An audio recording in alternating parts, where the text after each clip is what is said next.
안녕하세요. 속풀이 짬뽕 알뜰 세트입니다. 누구든 살다 보면 실수를 하기 마련인데요. 아주 귀여운 실수가 있는가 하면 정말 돌이킬 수 없는 치명적인 실수를 하는 사람들도 있습니다. 이번엔 역대급 실수로 역사에 남아버린 사람들을 모아봤습니다. 그럼 한번 볼까요? 첫 번째는 한 유치원 선생님입니다. 학교 가기 전에 유치원이나 어린이집 가지 않는 아이들은 없을 텐데요. 얼마 전엔 국가보조금으로 명품 가방을 샀던 비리 유치원들이 나라를 들썩이게 한 적도 있었지만 대부분의 선생님들은 아이들을 위해 굉장히 열심히 일하고 계십니다. 하지만 몇몇 극성인 부모님들이 굉장히 스트레스를 주는 경우들도 있는데요. 한 부모님은 유치원 선생님에게 한신포차에서 나오는 모습을 봤다며 행동을 조심하라는 카톡을 보내고는 술냄새, 화장냄새 풍기면서 술집 여자처럼 다닌다는 막말을 쏟아내기도 했는데 선생님도 처음엔 죄송하다고 하면서 앞으로 그런 모습 보이지 않게 조심하겠다고 했지만 어머님은 심지어 남자친구와 휴가를 다녀온 선생님에게 휴가 일정에 가족 휴가라고 쓴 것마저 정정해 달라고 합니다.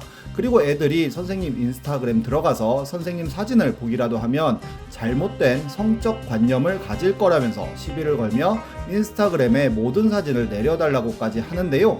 선생님은 알겠다고는 했지만 조목조목 어머니의 말에 반박을 하였고 어머니는 오히려 생각을 하고 말씀하시려며 끝까지 본인의 주장만을 펼칩니다. 이런 식의 극성 부모를 만나면 정말 큰 스트레스를 받을 것 같은데요. 그래서 그런지는 몰라도 한 선생님은 어마어마한 실수를 합니다.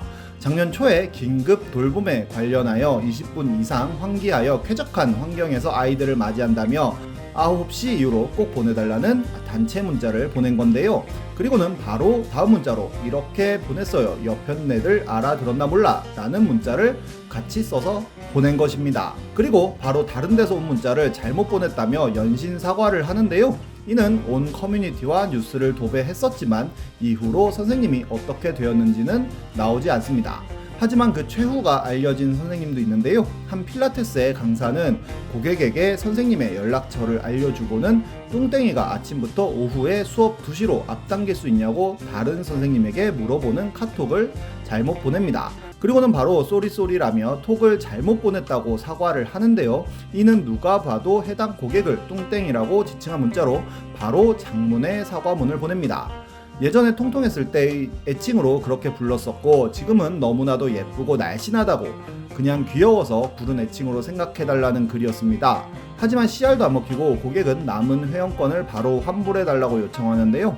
다시 한번 장문의 사과와 함께 필라테스 강사는 환불을 해줍니다. 그런데 환불을 받고 영수증을 요구했지만 필라테스 업체에서는 현금 영수증을 주지 않았다고 하는데요. 화가 난 고객은 국세청에 탈세 신고를 했고 광진구 대신 전해드려요 페이지에 해당 카톡을 캡처하여 올립니다. 네티즌 수사대에 의해 필라테스 업체의 상호명과 지점까지 드러나는데요. 해당 업체는 수많은 비난 끝에 결국 폐업을 하게 됩니다. 다음은 증권사 실수입니다. 2013년 12월 갑자기 대규모 주문 실수라는 뉴스가 모든 뉴스를 장식합니다. 한맥투자증권의 한 직원이 콜과 풋옵션 모두에서 실수를 한 건데요.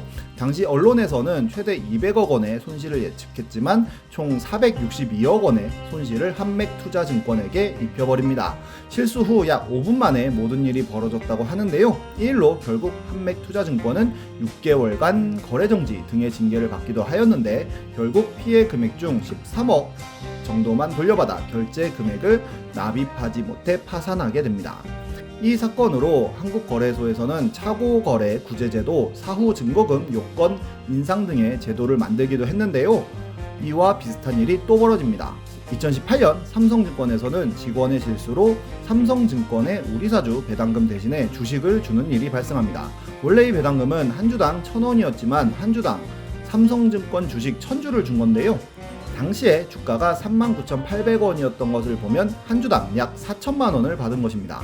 28억 원만 주면 되는 배당액이 28억 주, 총 112조 원으로 늘어나 버렸고 심지어 해당 주식을 받은 삼성증권 직원의 일부는 장이 열리자마자 주식을 팔아버렸다고 하는데요. 총 534만 주, 당시 호가로 2천억 가까운 주식을 누군가는 가짜로 팔아먹은 셈이 되어버렸습니다. 전날보다도 10배 많은 매도 물량이 쏟아지면서 주가는 10% 이상 급락했고 당연히 언론에서도 어마어마한 뉴스를 쏟아냈는데요. 삼성증권에서는 주식을 판 직원들에게 다시 매수하도록 명령한 후에 해고 및 정직 등의 징계를 내리고 법원에서도 해당 직원들에게 총 47억 원을 배상하라는 판결을 내리고 임원들이 모여 반성문을 쓰는 퍼포먼스를 하기도 하는 등의 모습을 보이긴 했지만, 이런 도덕적 해이보다 가장 큰 문제는 아무런 검증 과정 없이 주식이 그냥 만들어졌다는 점입니다. 이는 언제든지 기관에서는 없는 주식을 만들어 매도할 수도 있다는 무차입 공매도가 가능하다는 증거가 되어버렸고, 언제든지 주가를 떨어뜨리려고 마음만 먹으면 없는 주식을 만들 수도 있는 말도 안 되는 상황이 언제든 벌어질 수 있다는 것입니다. 위조 지폐를 마음대로 찍을 수 있는 거나 다름이 없는데요. 이 사건은 지금도 공매도에 대한 이슈가 나오면 항상 나오는 레전드 사건으로 기억되고 있습니다. 다음은 고산입니다.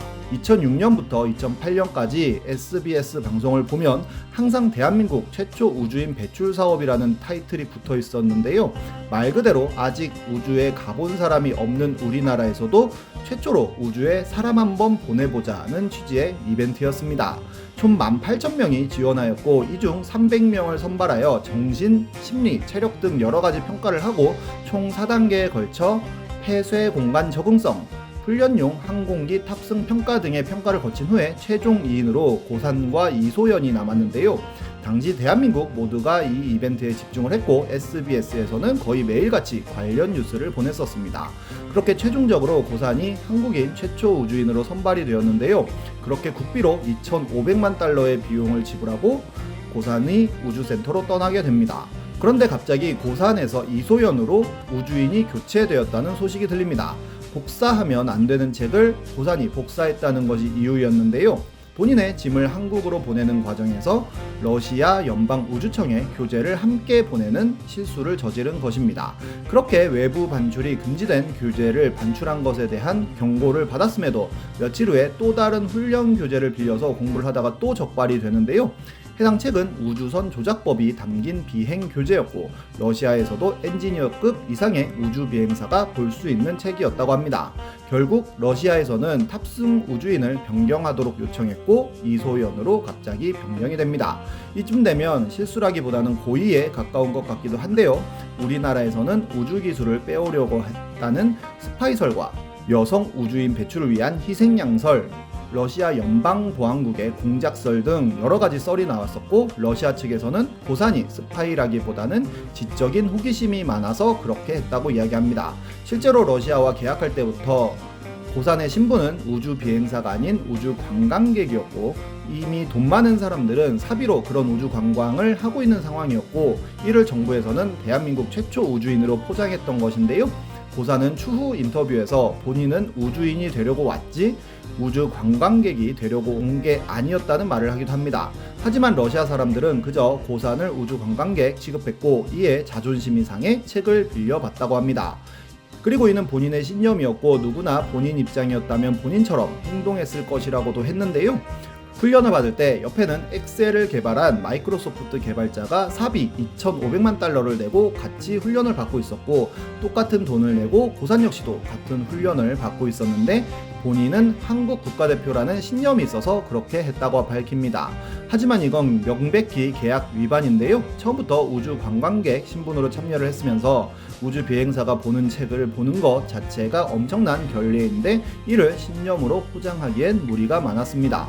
그렇게 교체된 이소연 역시도 우주에서 김연아와 화상통화를 하고 거의 우주 관광객으로서 할 수 있는 실험만 하고 온 후에 강연만 하다가 미국으로 아예 이민을 가버려 먹튀 논란이 생겼고, 한참이 지난 후에 정부 부처 바뀐 로고 패치 바꾸면서 시간을 보냈다고도 인터뷰했는데요. 우주에 다녀온 이후로도 지속적인 후속 연구를 해야 한다고 주장했으나 무시당했고 결국 그에 대한 회의를 느껴 한국을 떠났다고 이야기했습니다.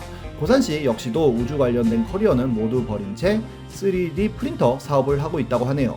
대한민국 최초 우주인이라는 타이틀 아래 260억짜리 비싼 예능 한 편 찍은 것으로 지금은 기억되고 있습니다.